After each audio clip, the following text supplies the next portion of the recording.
Deconstructing your mind to see ahead while you're behind is greater than any skill set you can acquire. But it comes at a price. Burning all false narratives and perspective instilled onto us from social media, family, and strangers.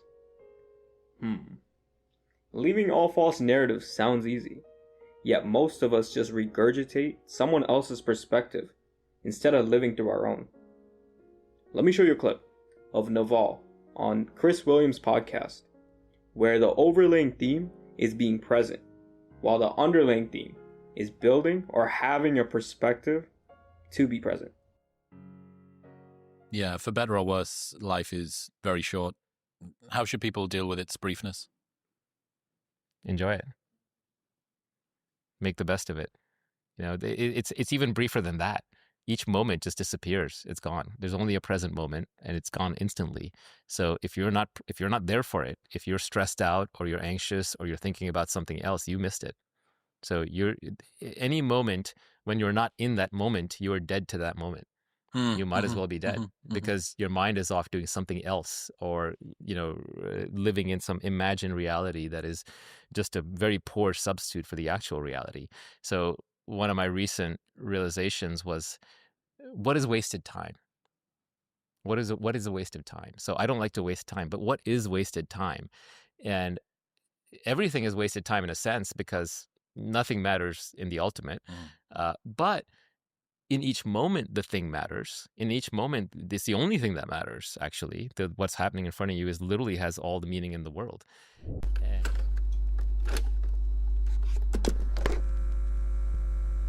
Welcome people. Welcome to Resonance, a place to tune out so you can tune into your resonance. A podcast that's curated for you to live vicariously through my views so you can resonate with it. Why? People live vicariously through other people anyways. Why not use it in a productive manner? Today's episode is brought to you by me on Perspective. The topic was inspired by a conversation with a couple of friends, where no matter what we talked about, for the most part, it seemed like there's an underlying theme of living through our perspective while acknowledging the present was just brought up over and over again, which had me thinking immediately I should cover this as a topic for the next episode, because it's not talked about enough. Well, I don't know. Even if it is, I barely see or hear it. Well, let's get into it. It's one's perspective that gives art any meaning, a unified outlook that makes it stand out and put on display, hence a museum. From the birth of Venus, representing divine love, the goddess of Venus stands on a seashell, embodying a pearl within it. The Last Supper, referring to the final meal shared among Jesus and his apostles. The Starry Night, a visual representation of the artist's emotional and mental state while in an asylum. To even Mona Lisa, displaying Da Vinci's innovative techniques, embodying the same, ahead of its time. All of these paintings were given a unifying perspective that drove the masses in through the doors. But a very few will come out of there having a new outlook, which the artist may or may not have intended to. But it doesn't matter, because you have built up a perspective and a new outlook through your life, and no one else's. But the ones that come out of there are the ones who understand the unifying outlook, but have it more personalized to them, custom tailored to be honest. And even fewer are the ones that voice the new perspective, living with an open mind that's set on growth, not cowering away from external narratives, but navigating through. It's your perspective that falsifies the statement that money doesn't buy happiness. Because let's look at it this way. Money doesn't buy happiness. True, but it depends on where your happiness lies. My standpoint is, it does. It's custom tailored to my perspective. Money will not buy you love, peace, or any relationship as a whole. It will never buy you those emotions or connections. Right? Because you can be in a private villa in complete isolation, but it will never give you mental clarity for peace. Because the underlying issue was internal. And it was never money-related problems in the first place. If you can shift some of the problems and look at it in this sense, where you would be at ease with financial stability, then those problems were money problems in the first place. So to them, Money kind of does buy happiness. And also, if you dig deep enough, you can find loopholes in everything. Huh? Who said that? What? Alright, let's get back. Money will only solve money-related problems. But can you allocate a lot of those problems to money problems? Yes. I'll dive into it next episode. Just not this one, because I gotta go way off topic. So let's get back on perspective. If you didn't realize, I'm gonna say perspective a lot during the episode. So stay tuned. Let's get back. Having a perspective is all we have to go on, especially in terms of understanding other people. Because if you have already built a perspective, you have something to stand on. And if it's a weak one, you will watch it crumble while you're talking, because you never put the work in to understand it in the first place. It's just regurgitation. It's only regurgitation if you don't remember or understand where it came from. Everyone has a reasonable outlook, let's be honest. But most of us don't show it since we have already tailored the persona to seem inwardly greater than how we outwardly appear. Falling for every narrative and trends, so it fits that empty feeling of being lost, thinking that if everyone else is going that way, I should too. A mob mentality, where power starts to manifest in the feeling of anonymity. I don't mean power as a way to rule with an iron fist.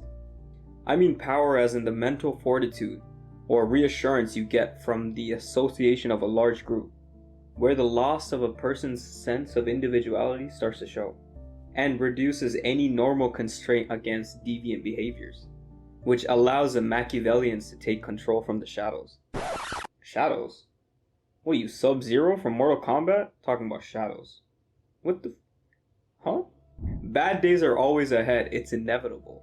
You can't appreciate anything good if we have nothing bad to compare it to. Like, how else would you understand and know what's good? It's this perspective that makes good times last and the worst times at bay, and digestible. Your situation can be the same, but it's the framework that makes all the difference towards growth. We have all had bad days, weeks, or even months. Maybe not months, rarely stretches to months. I only say that because if it did, you were just ruminating in it. That's how I truly see it for it. If a situation ends up stretching months into your life and really taking a toll on you, you're just ruminating problems that could have been solved before by confronting it. Well, that's how I see it. And I'll be honest with you, I have benefited tremendously because of that. Because at the end of the day, I got my back and I don't really need to rely on anyone else. Like, don't get me wrong, it's nice to have another person if you want to. Now it's a choice instead of a need. With or without somebody else, it's gonna get done. And for me personally, I'm more content with that than anything else. Have my own back instead of allocating to other people to have it. And to be content with that type of perspective, you need to have something to stand on or be comfortable with. And to do that is to have or at least develop a perspective through your eyes and no one else's. A good way to gauge the perspective you have developed is to reflect on what's said or seen around you at the end of the day. And I don't mean reflect as just thinking about it. You can't fully do that, since your mind tends to skip through a lot of thoughts that seem to be like filler, right? A lot of the thoughts that are probably seen as inferior, or your brain likes to make light of it, because it takes too much internal work to relive it. Same thing if something dramatic has happened to you in your life.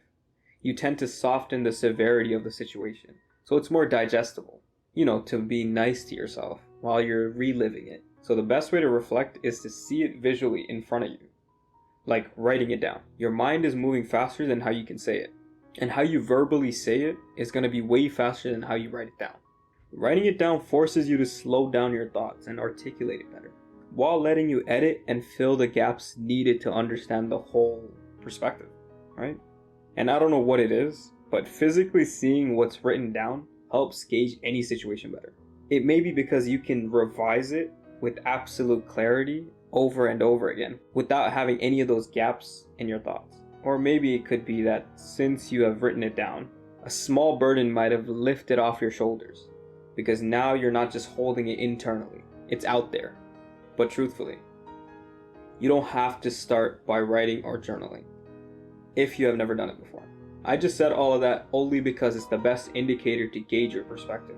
A lot of the times, writing it down, when you're not used to it, will seem tedious, and you're more likely to relapse into your current baseline of not thinking about it and just going about your day. If you're not used to writing it down already, the best way to start is just by sitting somewhere by yourself and just thinking about it with an intent, whatever the intent is. The intent has to be personal, so I can't tell you what the intent is going to be because it varies on person and it varies on the situation. Then later on, in a couple of weeks or even months, then you can start writing it down. Yeah, you're not going to escape not writing it down. But if we're ranking it on a tier list, writing it down, journaling, at the top, because it forces you to commit physically and mentally to action. And underneath that is going to be sitting and reflecting on it with intent.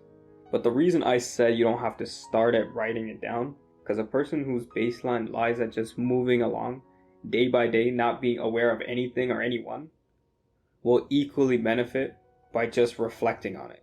Because at the start, now it provides a foundation internally to stand on something and to grow from it. A person who stands for nothing tends to fall for everything, and vice versa. Because a person who stands for something can't just easily fall for anything. So allowing all narratives, true, false, or just speculations, to just go through and not stick can only be done by deconstructing your current mind while you're behind so you can see ahead.